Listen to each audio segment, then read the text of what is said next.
এবার সংবাদ বিশ্লেষণের পালা। অতিথি হিসেবে অনলাইনের মাধ্যমে যুক্ত আছেন জাতীয় প্রেস ক্লাবের সাবেক সভাপতি এবং দৈনিক যুগান্তরের সম্পাদক সাইফুল আলম, দৈনিক সমকালের উপদেষ্টা সম্পাদক আবু সাইদ খান এবং জগন্নাথ বিশ্ববিদ্যালয়ের ইসলামিক স্টাডিজ বিভাগের অধ্যাপক ডক্টর আহমেদ আবুল কালাম আজাদ। তিনজনকেই স্বাগত জানাচ্ছি আজকে। আবু সাইদ খান, আপনার কাছে যেতে চাই। আমরা শুরুতে যে শিরোনামে খবরটি সম্প্রচার করেছি সেটি এরকম, শিরোনামটি ছিল যে সাম্প্রদায়িক সম্প্রীতি বিনষ্টকারীদের এমন শাস্তি হবে ভবিষ্যতে যাতে কেউ সাহস না পায়। পূজার শুভেচ্ছা বিনিময়টি আজকে প্রধানমন্ত্রী বলেছেন যে এতটা কঠোর হুঁশিয়ারি আসলে কতটা কার্যকর হবে, এবং সাম্প্রদায়িক অপশক্তি বলা হচ্ছে যাদের, তাদেরকে কি আদৌ নিবৃত্ত করা সম্ভব হবে? শারদীয় শুভেচ্ছা। প্রধানমন্ত্রীও বলেছেন, আমিও তার সঙ্গে প্রতিধ্বনিত করতে চাই যে ধর্ম, জাত জাত, উৎসব সবাই, আমরা সবাই এই উৎসবের শরীর। এখন প্রশ্ন হচ্ছে যে ৭১ সালে মুক্তিযুদ্ধের মধ্য দিয়ে আমরা সাম্প্রদায়িকতাকে কবর দিয়েছি এবং সাম্প্রদায়িকতার প্রেতাত্মা আবার বিভিন্ন জায়গা তারা পাখা ঝাপটাচ্ছে এবং বিভিন্ন অপতৎপরতায় লিপ্ত হচ্ছে। আমার মনে হয় তাদেরকে চিহ্নিত করে কঠোর থেকে কঠোরতর শাস্তি বিধান করা প্রয়োজন। এই ব্যাপারে কোনো দল নেই, যে দলেরই হোক, সেটা ক্ষমতাসীন দলের হোক, বিরোধী দলের হোক, যে দলেরই তাদের অবস্থান থাকুক না কেন, কিংবা কোনো সাম্প্রদায়িক শক্তির মধ্যে তাদের অবস্থান থাকুক, তাদেরকে চিহ্নিত করা দরকার। তারা দেশের শত্রু, তারা জনগণের শত্রু, তারা কেবলমাত্র হিন্দুদেরই বিরোধিতা করেনি, তারা সাম্প্রতিক, তারা আমাদের যে সম্প্রীতির বন্ধনকে আঘাত করেছে এবং মুক্তিযুদ্ধের মধ্য দিয়ে হিন্দু মুসলমান রক্তের ধারায় যে বন্ধন তৈরি হয়েছে এবং আমরা সবাই মিলে মুক্তিযুদ্ধের মধ্য দিয়ে বাংলাদেশ স্বাধীন করেছি। বাংলাদেশের সবাই সমমর্যাদার নাগরিক। অতএব সেখানে যে কোনো চক্রান্ত, যে কোনো ষড়যন্ত্রের বিরুদ্ধে রুখে দাঁড়ানো দরকার। আমার মনে হয় আমি এই প্রসঙ্গে ১৯৬১ সালে দিকে চলে যেতে চাই। তখন এমনই ধরে একটা সাম্প্রদায়িক শক্তি উত্থান ঘটেছিল। তখন পুরো বাংলা রুখে দাঁড়াও, এই স্লোগানে সমস্ত জাতি ঐক্যবদ্ধ হয়েছিল। আমার মনে হয় সেই ঐক্য এই স্বাধীন বাংলাদেশে প্রকাশ ঘটাতে হবে। সাম্প্রদায়িক শক্তি আজকে আমি ও খুঁজে পাওয়া কঠিন কিছু নয়। অর্থাৎ তাদের যারা এই ঘটনা ঘটিয়েছে, বিভিন্ন রকম সার্কিট ক্যামেরা ছিল এবং বিভিন্ন ছবি, এগুলো খুঁজে পাওয়া অসম্ভব নয়। নিশ্চয়ই গোয়েন্দা সংস্থা এই ব্যাপারে তৎপর হবেন এবং খুঁজে বের করবেন। খুঁজে বের করে আমার মনে হয় এটা করা দরকার। আর সঙ্গে সঙ্গে আমাদেরকে একটা জিনিস মনে রাখতে হবে যে সাম্প্রদায়িক শক্তিকে যেন আশ্রয় প্রশ্রয় দেওয়া না হয় এবং কোনো দল যেন সেটা না করে। আমার কাছে অত্যন্ত দুঃখজনক ঘটনা যে নাসিরনগরে যারা এই ঘটনা ঘটেছিল এমন দুই ব্যক্তি সরকারি ক্ষমতাসীন দলের মনোনয়ন লাভ করেছে। আমার মনে হয় এই ব্যাপারে পত্রপত্রিকা আজকে খবর ছেপেছে। আশা করব যে ক্ষমতাসীন আওয়ামী লীগ তাদেরকে মনোনয়ন বাতিল করবেন এবং কোনো জায়গায়, কোনো ক্ষেত্রে, কোনো দলের ভিতর, সেটা আওয়ামী লীগ হোক, বিএনপি হোক, বাম দল হোক, ইসলামী দল হোক, কোনো দলের জন্য এই ধরনের চিহ্নিত ব্যক্তিদেরকে আশ্রয় না দেওয়া হয়, তাদের কোনো পদে রাখা না হয়। এটা আমার দাবি। কেবলমাত্র আইনি পদক্ষেপ নিয়ে সমস্যার সমাধান হবে না, এখানে দলগুলোকেও সক্রিয় হতে হবে, সামাজিক শক্তি, সামাজিক সংগঠনগুলোকেও এগিয়ে আসতে হবে, সমগ্র জনগণ হাত ধরতে হবে। এটা নিয়ে যেন কোনো অপরাজনীতি না হয়, এটা নিয়ে যেন সরকারি দল এবং ক্ষমতাসীন দলের খেলা না হয়, একে অন্যদেরকে দায়ী না করে। আমার মনে হয় সবাই সম্মিলিত হবে এটাকে মোকাবেলা করার প্রয়োজন বলে আমি মনে করি। ধন্যবাদ আপনাকে আবু সাইদ খান। সাইফুল আলম, আপনার কাছে আসতে যাই। একটি হচ্ছে আজকে তো মহানবমী, সব মিলিয়ে এই গতকালের এই বিচ্ছিন্ন ঘটনায় যদি বলি, অনাকাঙ্ক্ষিত ঘটনা বলি, সেটি বাদ দিয়ে এবারে পূজা কেমন হচ্ছে বলে মনে করেন সারা দেশে? আর গতকালের ঘটনার পরে ৫২ জনকে আটক করা হয়েছে, এখন পর্যন্ত কয়েকটি তদন্ত কমিটি গঠন করেছে প্রশাসন এবং ২২ জেলায় বিজিবি মোতায়েন করা হয়েছে। পরিস্থিতি মোকাবেলায় তৎপরতা যথেষ্ট মনে করছেন কিনা? প্রথমে আমি শারদীয় শুভেচ্ছা জানাই। আজকে আমরা আসলে একটু মর্মাহত এই কারণে যে অনভিপ্রেত যে ঘটনাটি ঘটেছে সেটি কোনোভাবেই আমাদের কাঙ্ক্ষিত নয়। আমরা এর নিন্দা জানাই, দারুণভাবে নিন্দা জানাই। কারণ এই কারণে যে বাংলাদেশ আসলে সম্প্রীতির দেশ, বাংলাদেশ অসাম্প্রদায়িক একটি দেশ এবং বাংলাদেশের মানুষ মনে প্রাণে সাম্প্রদায়িকতার বিরোধী। সাম্প্রদায়িকতা কিছু মানুষ হয়তো আছে, কিন্তু তারা খুবই দুর্বল, তারা চোরাগুপ্তা হামলা করে, তারা প্রকাশ্যে আসতে সাহস পায় না, কারণ তারা একেবারেই মুষ্টিমেয় কিছু লোক। আরেকটি ঘটনা, যে ঘটনাটি কুমিল্লায় ঘটেছে, আমি মনে করি না শুধুমাত্র সাম্প্রদায়িক গোষ্ঠীটি এই ঘটনা ঘটিয়েছে। আমি মনে করি যে এমন একটি সময়ে এই ঘটনা ঘটিয়েছে যার সঙ্গে শুধুমাত্র সাম্প্রদায়িক একটি সামান্য কয়েকজন মানুষ এই ঘটনা ঘটানোর দুঃসাহস দেখাতে পারে না। এর সঙ্গে একটি দুরভিসন্ধি আছে, এর সঙ্গে একটি অন্যরকম আমি কি বলবো অন্যরকম ষড়যন্ত্র আছে। তা না হলে ঠিক ষষ্ঠী সপ্তমীর দিনে এসে এরকম একটি ঘটনা ঘটিয়েছে যা সমস্ত মানুষকে মর্মাহত করেছে। বাংলাদেশের ভাবমূর্তি বহির্বিশ্বে দারুণভাবে প্রচন্ডভাবে আঘাতপ্রাপ্ত হয়েছে। এই ঘটনায় শুধুমাত্র কয়েকটি তদন্ত কমিটি করে কিংবা কয়েকজন 52 জন অথবা 100 জনকে গ্রেপ্তার করে এই ঘটনার কিন্তু পরিসমাপ্তি ঘটানো যাবে না।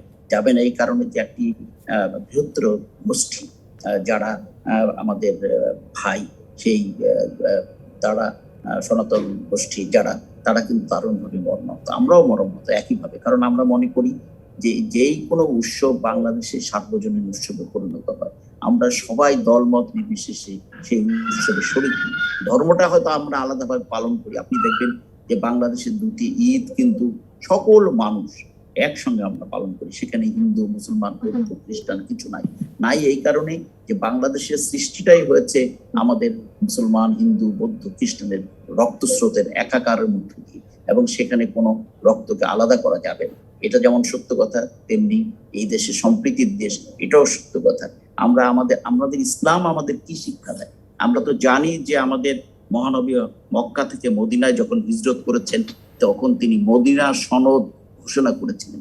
সেই সনদের মধ্য দিয়ে হিন্দু, ইহুদি সহ 12টি উপগোত্রকে তিনি একত্রীকৃত করেছেন, একত্রে বসবাসের একটি সুনির্দিষ্ট ঘোষণা কিন্তু সেই সময় দেওয়া হয়েছে। সেটা কবেকার কথা। এরপরে আমরা জ্ঞানে বিজ্ঞানে আমরা কতটা অগ্রসর হয়েছি, পৃথিবী কত বছর এগিয়েছে। তো এখন এসে আবার যদি আমরা আমাদের মহানবীর সেই শিক্ষা থেকে, ইসলামের শিক্ষা কি শিক্ষা দেয়? ইসলামের শিক্ষা তো অন্য ধর্মের প্রতি দারুণভাবে শ্রদ্ধাশীল হওয়ার শিক্ষা দেয়। তা আমরা সেই জায়গাটায় আমি মনে করি সরকার বেশ কিছু পদক্ষেপ গ্রহণ করেছে। ইতিমধ্যে আপনার বিভিন্ন জায়গায় বিজিবি মোতায়েন করা হয়েছে এবং তদন্ত কমিটি হয়েছে। আপনি আগেই বলেছেন অনেককে গ্রেপ্তার করা হয়েছে। এই গ্রেপ্তারের মধ্য দিয়ে হবে না। আমার মনে হয় এখানে শুধুমাত্র আইন শৃঙ্খলা রক্ষাকারী বাহিনীকে সচেতন রাখলে হবে না।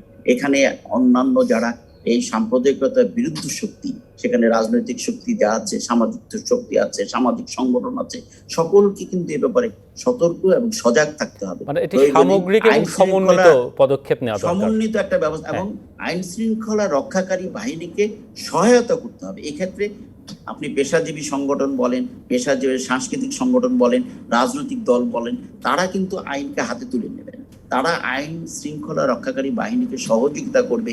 যদি কেউ কোনো উস্কানি দেয়, তাদেরকে ধরিয়ে দেওয়ার ক্ষেত্রে, তাদেরকে চিহ্নিত করার ক্ষেত্রে, সবাইকে একসাথে কাজ করার কথা বলছেন। জি, কারণ সাইফুল আলম, আমরা বুঝতে পেরেছি স্পষ্ট, সমস্ত জনগোষ্ঠী কিন্তু সাম্প্রদায়িকতার বিরুদ্ধে।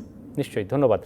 আপনি ইসলামের শিক্ষার কথা বলেছেন, সেই বিষয়টি আরেকটু ব্যাখ্যা আসলে আমি জানতে চাইব ডক্টর আহমদ আবুল কালাম আজাদের কাছে, যে অন্য ধর্মের বিধান পালনের ক্ষেত্রে এবং সেখানে যদি কোনো বিশৃঙ্খলা হয়, সেই বিশৃঙ্খলাকারীদের ব্যাপারে আসলে ইসলামে কি বিধান রয়েছে এবং সাম্প্রতিক যে বিষয়টি ঘটেছে সেটিকেও যদি আপনি প্রেক্ষাপটে ধরেন।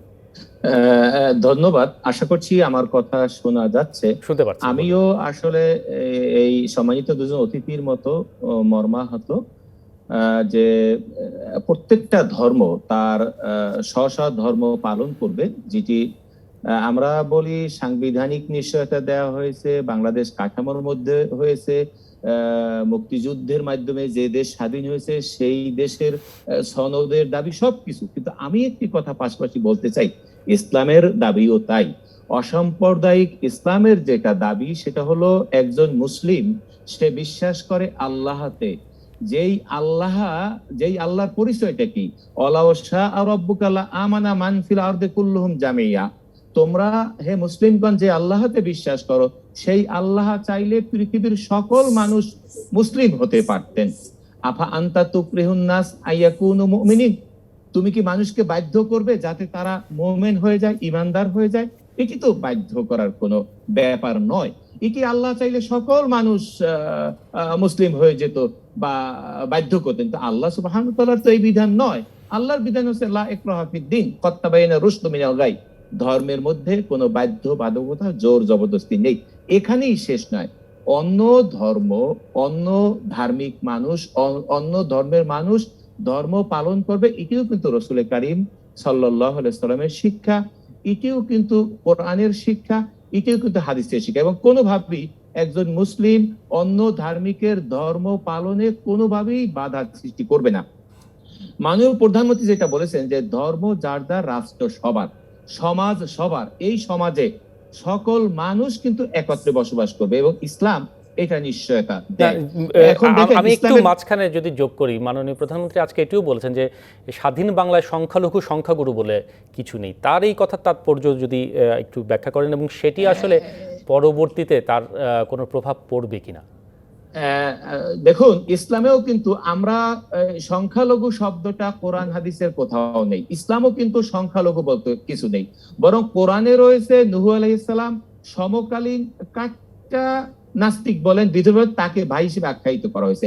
ইসলামের কথা হলো যে উখুওয়াত ইনসানিয়া, মানবীয় ভ্রাতৃত্ববোধ, একটা মানুষ আর একটা মানুষের ভাই। আর একটা কথা ইসলামের কথা, ইদফা বিল্লাতি হিয়া আহসান, যা কিছু ভালো তা দিয়ে তুমি খারাপকে প্রতিরোধ করো, খারাপ দ্বারা কখনো খারাপ প্রতিরোধ করা যাবে না। দেখুন, রাসূল কারীম সাল্লাল্লাহু আলাইহি ওয়াসাল্লামের বিধান হচ্ছে সেলমান কাতাক, যে সম্পর্ক ছিন্ন করে তুমি সম্পর্ক রক্ষা করো। ওয়াফু আম্মান যালামাক, যে তোমার উপর জুলুম করে তুমি তাকে ক্ষমা করে দাও। ওয়া আতফাইল সাইয়্যাতাল হাসানা, তুমি ভালোর দ্বারা খারাপকে প্রতিরোধ করো। ফাইদাল্লাযী বাইনাকা ওয়া বাইনাহুম আদাওয়াতুন কান্নাম ওয়ালিয়ুন হামিম, তাহলে তোমার মধ্যে অন্য মানুষের মধ্যে যে শত্রুতা আছে সেটি বিদূরিত হয়ে বন্ধুতে পরিণত হবে। তো আমরা মনে করি মুসলিম হিসাবে মুসলিমের দায়িত্বই হচ্ছে অন্য ধর্মের লোক যাতে ধর্ম পালন করতে পারে সে পরিবেশ সৃষ্টি করা, সেক্ষেত্রে সহযোগিতা করা। ধর্মীয় কর্তব্য হচ্ছে রাষ্ট্র যেখানে কোনো কাজে হাত দেয়, যেটা রাষ্ট্র বলেছে তদন্ত করবে, ব্যবস্থা নেবে, অপরাধীকে খুঁজে বের করবে, তারপরে কোন মুসলিমের ধর্মীয় ভাবে কোন উস্কানি সৃষ্টি করা, হুজুগ সৃষ্টি করা, গুজব সৃষ্টি করা বা ধর্মীয় ভাবে কোন রকম কর্তব্য সৃষ্টি করা, এটি ধর্ম নয়। বরং ধর্মীয় কর্তব্য হচ্ছে রাষ্ট্রীয়, যেহেতু এখানে কর্তৃত্ব আছে, সর্বোচ্চ কর্তৃত্ব, সর্বোচ্চ অধিকার দিয়ে রাষ্ট্র যেহেতু তদন্ত করবে, ব্যবস্থা নেবে, সেটার উপরে সন্তুষ্ট থাকা, এটি কিন্তু মুসলিমদের ধর্মীয় কর্তব্য, কোরআন সুন্নাহ নির্দেশিত কর্তব্য। সুতরাং আমি আমার মুসলিম ভাইদেরকে বলবো, রাষ্ট্র যেহেতু ব্যবস্থা নিচ্ছে, তদন্ত করে দোষীদের শাস্তি দেবে, সেই অপেক্ষা করা এবং সেটি অনুগত থাকা, এটি কিন্তু কোরআন সুন্নাহর দাবি। অন্য বিশৃঙ্খলা করা বা হিন্দু ভাইদেরকে ধর্ম পালনে বাধা সৃষ্টি করার কোন সুযোগ কোরআন সুন্নাহ শিক্ষার্থী হিসেবে আমি দেখি না। জি, অসংখ্য ধন্যবাদ ডক্টর আহমদ আবুল কালাম আজাদ, ধন্যবাদ সাইফুল আলম এবং আবু সাইদ খান। আমরা একটি বিরতি নেই, বিরতির পর ফিরে এসে বাকি দুই অতিথির সাথে অন্য বিষয়গুলো নিয়ে নিশ্চয়ই আলোচনা হবে। ফিরছি কিছুক্ষণের মধ্যে। বিরতির পরে আমরা ফিরে এলাম নিটল টাটা নিবেদিত সংবাদ সম্প্রসারণে। অতিথি হিসেবে আজকে আমাদের সাথে আছেন জাতীয় প্রেস ক্লাবের সাবেক সভাপতি এবং দৈনিক যুগান্তরের সম্পাদক সাইফুল আলম, আছেন দৈনিক সমকালের উপদেষ্টা সম্পাদক আবু সাইদ খান। আমরা আজকে যে খবরগুলি প্রচার করলাম তার মধ্যে একটি ছিল এরকম যে বাংলাদেশের 6 জঙ্গি সংগঠন এবং এক ব্যক্তি ফেসবুকের কালো তালিকায় আছে এবং বিশ্বে 4000-এরও বেশি এরকম ফেসবুকের ভাষায় বিপজ্জনক হিসেবে তারা চিহ্নিত করেছে। আমি একটু এবার শুরুতেই সাইফুল আলম আপনার কাছে আসতে চাই যে বাংলাদেশের কর্তৃপক্ষ আসলে সঠিকভাবে এই নজরদারিতা করতে পারে কিনা। ফেসবুক তো একটি ব্যবসায়িক প্রতিষ্ঠান যদি আমরা সেইভাবে ধরি, কারণ আমরা আজকে সন্ধ্যা 6টায় আমাদের একটি অনুষ্ঠানে নির্বাচিত সংবাদে বিজিডি ইগভ কম্পিউটার ইনসিডেন্ট রেসপন্স টিমের যিনি আইটি অডিটর তিনি যুক্ত হয়েছিলেন। তিনি বলেছেন যে তারা সাইবার সিকিউরিটির বিষয়টি দেখেন সরকারের পক্ষ থেকে, তারা কেবল মনিটরিং করেন এবং আইন শৃঙ্খলা বাহিনীকে তারা পরামর্শ দিতে পারেন, তার বাইরে আসলে তাদের আর কোনো সুযোগ নেই কাজ করার। সাইফুল আলম, দেখেন, আমরা সোশ্যাল মিডিয়া বলে কিন্তু খুব অনেক কথাবার্তা বলি এবং এটাকে আরো কিভাবে সম্প্রসারিত করা যায়, এটাকে কিভাবে কাজে লাগানো যায়, এই ধারণার মানুষ অভাবও কিন্তু নাই। এখন যে কথাটি ইন্টারসেপ্ট যে প্রতিবেদনটি প্রকাশ করেছে, এটি কিন্তু আমাদের একটা উদ্বেগ বাড়ায়, উৎকণ্ঠাও বাড়ায় এবং সংখ্যাটি কিন্তু কম নয়, সারা বিশ্বে 4000। এবং আপনি জানেন, আমরা এটা জানি যে যারা জঙ্গি, যারা সন্ত্রাসী, তারা যেখানেই থাকুক, বিশ্বের যে জায়গায় থাকুক, তাদের কিন্তু কোনো সীমান্ত নাই। এবং সাইবার ক্রাইমের মাধ্যমে কিংবা এই যে সোশ্যাল মিডিয়ার মাধ্যমে বিশ্বের যে কোনো প্রান্তে বসে অন্য একটি জায়গায়, ভিন্ন একটি দেশে আপনি অস্থিতিশীলতা সৃষ্টি করতে কিন্তু বেশিক্ষণ লাগে। এই বিজ্ঞান এই জায়গাটায় আমাদের নিয়ে গেছে। বাংলাদেশে হয়তো তারা বলেছে যে 6টি সংগঠন অথবা একজন ব্যক্তি, কিন্তু আপনি লক্ষ্য করেন যে 4000-এর কথা তারা বলেছে, সেই 4000-এর মধ্যে শিল্পী, সাহিত্যিক, সাংবাদিক এবং সরকার প্রধান, রাষ্ট্রপ্রধান, এদের নামও কিন্তু চলে এসছে। তো এটি একটি বিপজ্জনক জায়গা। এখন বাংলাদেশ সরকার, আমরা জানি না যে এটা কতটা নিয়ন্ত্রণ করতে পারবে। আমরা অবাধ গণমাধ্যমের কথা বলি। বাংলাদেশে এই মুহূর্তে 3000-এর বেশি পত্রিকা, আপনি 35 television, radio, FM radio, community radio, আপনি দেখেন সোশ্যাল মিডিয়া, অনলাইন, তো কোনো শেষ নাই। নিউজ পোর্টালের কোনো শেষ নাই, এবং এখন ঘরে ঘরে নিউজ পোর্টাল হয়ে গেছে। তো এগুলোকে আপনি কিভাবে নিয়ন্ত্রণ করবেন, কিভাবে একটি বিষয়ের মধ্যে আনবেন? কারণ অনেক বিষয় আছে যেগুলো আমরা হয়তো, যেমন পত্রিকার ডিক্লারেশন, আপনার টেলিভিশনের লাইসেন্স আছে, এখন আমরা শুনছি অনলাইনেরও একটা বিধিবদ্ধ ব্যবস্থার মধ্যে আনার কিন্তু একটা প্রয়াস শুরু হয়েছে আমাদের তথ্য মন্ত্রণালয়ের মাধ্যমে। কিন্তু এর বাইরে যা আছে, সোশ্যাল মিডিয়ার নামে ফেসবুকে যা আছে, ফেসবুকে ইচ্ছে করিতে একজন একটা কিছু লিখে দিতে পারে, এবং একটি লেখার কারণে বড় ধরনের সাম্প্রদায়িক সম্প্রীতি বিনষ্ট হওয়ার আশঙ্কা। কিন্তু সেখানেও তো আইন দিয়ে নিয়ন্ত্রণ করার চেষ্টা বাংলাদেশ সরকারের রয়েছে, এবং সেই আইনের আওতায় এমন অনেকেই, সেই খড়গে অনেকেই কাটা পড়েছেন যাদের আসলে অন্যরকম এক ধরনের সামাজিক মর্যাদা কিংবা সামাজিক মর্যাদাহানিকর বিষয়টি ঘটেছে। সেই শুধু আইন করে এই বিষয়গুলোকে কি নিয়ন্ত্রণ আইন করে করা যাবে না? ডিজিটাল নিরাপত্তা আইন তো হয়েছে, তো ডিজিটাল নিরাপত্তা আইনের পরে কি আমরা দেখছি না? এখন ডিজিটাল নিরাপত্তা আইনের ক্ষেত্রে আমরা দেখছি যে অনেক মামলা সাংবাদিকদের বিরুদ্ধে হচ্ছে, অর্থাৎ এটিকে ভিন্ন খাতেও কিন্তু ব্যবহার করা হচ্ছে। এবং অন্যদিকে আমরা দেখছি যে ডিজিটাল নিরাপত্তা আইন যেটি আছে, সেই আইন কঠোরভাবে প্রয়োগ করে সোশ্যাল মিডিয়া কিংবা আপনি ফেসবুক কিংবা আমরা টুইটার কিংবা আপনি মেসেঞ্জার, এই জায়গাগুলোকে কিভাবে নিয়ন্ত্রণ করবেন?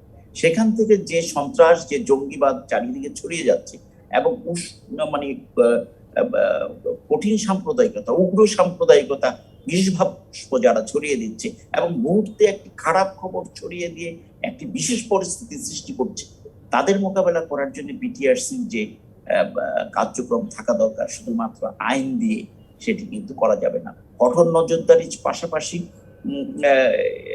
এক বিশেষ ব্যবস্থাও গ্রহণ করাও আমার মনে হয় অত সময়ের প্রয়োজন হয়ে দাঁড়িয়েছে।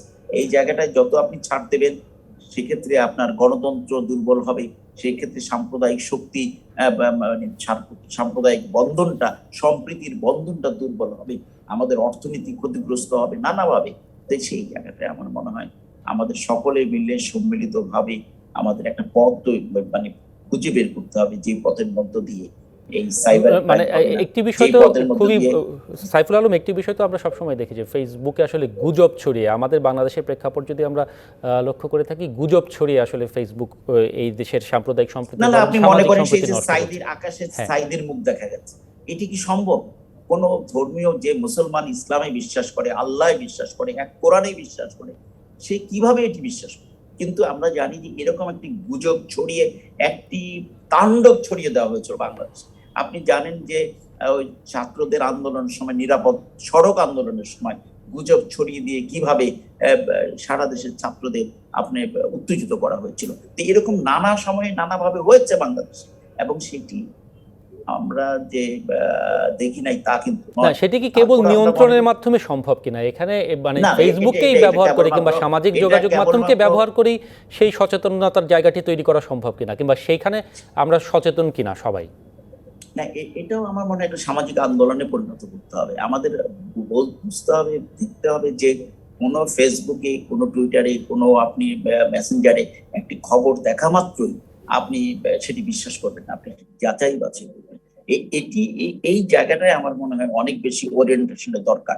এটি ছাত্রছাত্রীদের স্কুল কলেজে যেমন হওয়া দরকার, মাদ্রাসায় হওয়া দরকার, অফিসে হওয়া দরকার, কলেজে ইউনিভার্সিটিতে হওয়া দরকার।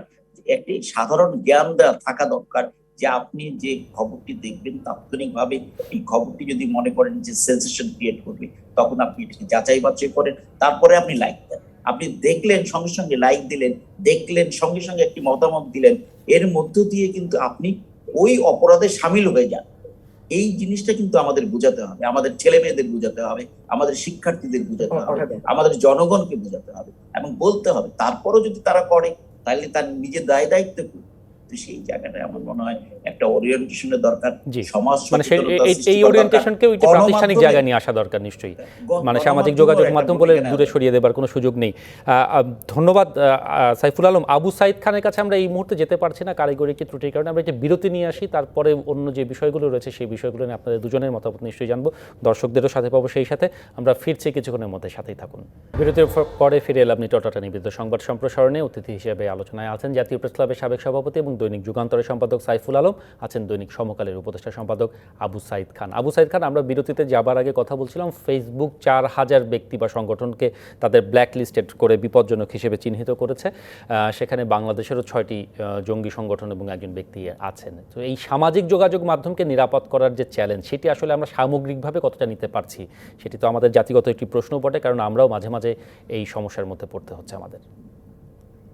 বড় চ্যালেঞ্জ প্রথমত হচ্ছে যে এখানে নিরাপত্তার নামে, একে নিরাপদ করার নামে কণ্ঠরোধ করা একদিকে, অপরদিকে দেখা যায় যে বিভিন্ন রকম অশুভ শক্তি তারা ডেলিভারেটলি বিভিন্ন ধরনের প্রচার চালিয়ে যাচ্ছে এবং তারা ধরা ছোঁয়ার বাইরে যাচ্ছে।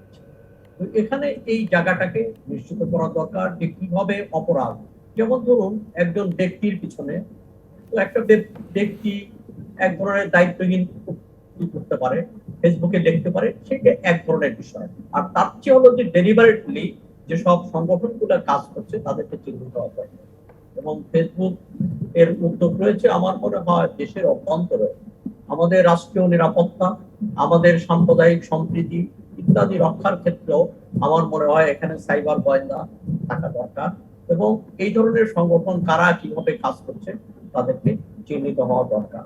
কিন্তু আমরা এই কাজটাকে কেবলমাত্র যদি আমরা পুলিশের ওপর ছেড়ে দেই, তখন দেখা যাবে যে স্বাভাবিক সাধারণ একটা সমালোচনা কারণে গ্রেপ্তার করা হচ্ছে এবং হয়রানি হচ্ছে এবং এই ধরনের ঘটনা কিন্তু একাধিক আমাদের এখানে ঘটে গেছে। সেই জায়গাগুলোকে আমাদের সতর্ক আরো নজরদারি এবং আরো অনেক বেশি তৎপর হওয়ার দরকার যে কোনটা ক্রাইম এবং কোনটা ক্রাইম না। সাইবার ক্রাইমের সংজ্ঞা এবং এইটা বোঝার জন্য কেবলমাত্র পুলিশি অভিযান দিয়ে সম্ভব হবে না, এখানে এক্সপার্ট লেভেলে এবং এখানে তাদেরকে এটাকে বুঝতে হবে এবং সেখানে সাইবার গোয়েন্দার মাধ্যমে সঠিক তথ্য করতে হবে এবং সেইভাবে আইনানুগ পদক্ষেপ নিতে অত্যন্ত সতর্কতার সাথে পদক্ষেপ করতে। জি, ধন্যবাদ। আমরা একটু অন্য প্রসঙ্গে একটু যেতে চাই। মানিকগঞ্জে আজকে 12 থেকে 17 বছর বয়সী 120 জন শিক্ষার্থীকে পরীক্ষামূলকভাবে কোভিড-19 টিকা দেওয়া হয়েছে। এই যে কম বয়সীদের টিকা কার্যক্রমে শুরু হলো এবং সার্বিক ব্যবস্থাপনা, এই সম্পর্কে যদি একটু মূল্যায়ন জানতে চাই সাইফুল আলম আপনার কাছে। না, এটি আনন্দের খবর। আমরা মনে করি যে খুবই আমরা এটি প্রত্যাশিত ছিল এবং বিশ্বের অনেক দেশেই এখন এই অল্প বয়সী শিক্ষার্থীদের টিকা দেওয়া হচ্ছে। বাংলাদেশেও কাজটি শুরু হয়েছে এবং আমরা যখন আমাদের শিক্ষা প্রতিষ্ঠানটি খুললো তখন কিন্তু আমরা প্রথমে ভেবেছিলাম যে বিশ্ববিদ্যালয় পর্যায়ে প্রথমে খোলা হবে, যেহেতু তারা টিকার আওতায় ছিল। কিন্তু আমরা পরে দেখলাম যে আমাদের প্রাথমিক লেভেলে শিক্ষা প্রতিষ্ঠান খুলে দেওয়া হয়েছে,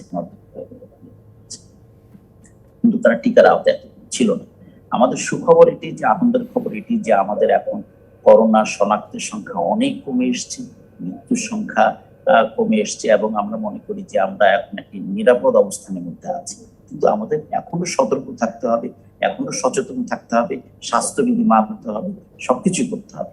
তো সেরকম একটি পরিস্থিতি আমরা মধ্য দিয়ে আমরা যাচ্ছি। ঠিক এরকম সময়ে আমাদের শিশু কিশোরদের টিকা দেওয়া শুরু হলো। আজকে টিকা দেওয়া হচ্ছে। আমরা মনে করি যে 27টি কেন্দ্রের মাধ্যমে আগামী সপ্তাহের মধ্যে টিকা দেওয়া হবে এবং এদের যখন টিকা দেওয়া হবে তারা অনেক বেশি উপকৃত হবে এবং আমরা মনে করি যে আমাদের উদ্বেগ ছিল আমাদের শিশুদের নিয়ে, আমাদের যে উৎকণ্ঠা ছিল সেটা নিশ্চয়ই কেটে যাবে, কারণ আমরা টিকা নিয়ে তো ভালো আছি। এটা তো সত্য কথা। আমাদের 5 কোটি 5.5 কোটি পর্যন্ত টিকা দেওয়া হয়েছে। এটা তো একটা অনেক বড় ব্যাপার আমাদের এই জন্য প্রচুর অর্থ মানে ব্যয় সেই করতে সেই হচ্ছে। উৎকণ্ঠার জায়গাটি এবং আরো একটু লাঘব হলো বেশ নিশ্চয়ই সাইফুল আলম। লাঘব হলো, আমরা অনেকটা এখন স্বস্তির জায়গায় এসেছি। জি, একটা কিন্তু মনে হয় যে ধন্যবাদ আমরা- আপনাকে। আমি একটু আবু সাইদ খানের কাছে যেতে চাই। এই যে বলা হচ্ছে যে শনাক্তের হার কমেছে, আজকে শনাক্তের হার 2.16, মৃত্যু হয়েছে গত 24 ঘন্টায় 7 জনের। মানে আমরা কতখানি আশ্বস্ত হতে পারবো, মানে নিরাপত্তার ওই জায়গাটিকে আমরা আসলে নিশ্চিত করতে পারছি? আশ্বস্ত করতে পারছেন স্কুল কলেজগুলো খুলেছে কিন্তু পুরোপুরি খুলতে পারছে না। এর কারণ হচ্ছে যে ওই আশঙ্কাটা আমাদের রয়ে গেছে। এই জন্য সবচেয়ে প্রয়োজন স্বাস্থ্যবিধি মেনে চলতে হবে, সঙ্গে সঙ্গে টিকাও বাড়াতে হবে। হ্যাঁ, আমাদেরকে টিকাটা এসছে, কিন্তু এখন পর্যন্ত টিকা দেওয়ার ক্ষেত্রে কিন্তু আমরা পিছিয়ে আছি। আমরা যদি প্রতিবেশী দেশগুলোর থেকেও কিন্তু আমরা পিছিয়ে আছি। সেইখানকে ব্যাপকভাবে টিকা দেওয়াটা আমাদের দরকার।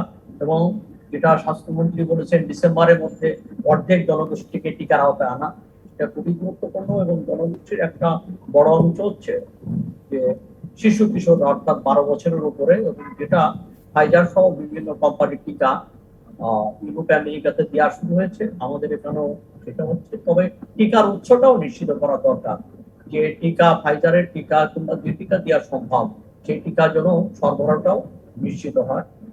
আমরা দেখতে পাচ্ছি যে আমাদের এখন বিভিন্ন সোর্স থেকে, অর্থাৎ কোভাক্স থেকে এবং অন্যান্য ক্রয় সূত্রে আমরা যে টিকাটা পাচ্ছি, এবং সেখানে হচ্ছে শিশু কিশোরদের যাতে একটা ব্যাপার, এটা আমার মনে হয় সাইড বাই যেটা, সেটা হলো যে টিকার প্রাপ্তিটা ধারাবাহিকভাবে নিশ্চিত করতে হবে। জি, এবং সেটা যদি আমাদের এবং সেই সাথে টিকাদান ব্যবস্থাপনাটাও আরো সফল হওয়া উচিত। এবং ব্যবস্থাপনা, হ্যাঁ, সেটাও দরকার। তবে হ্যাঁ। টিকার উৎসটিটা ধারাবাহিকতাটা, অর্থাৎ জি। সরবরাহটাকে নিশ্চিত করতে হবে। জি, আমার কাছে অসংখ্য এটা মনে ধন্যবাদ হয়। আবু সাইদ খান। আপনার বক্তব্য স্পষ্ট হয়েছে আমাদের কাছে। ধন্যবাদ জানাতে চাই সাইফুল আলম আপনাকে, এবং এতক্ষণ যারা সাথে ছিলেন সবাইকে ধন্যবাদ। এই ছিল আজকের নেটওয়ার্ক ডাটা নিবেদিত সংবাদ সম্প্রসারণে। থাকুন ডিবিসি নিউজের সাথে।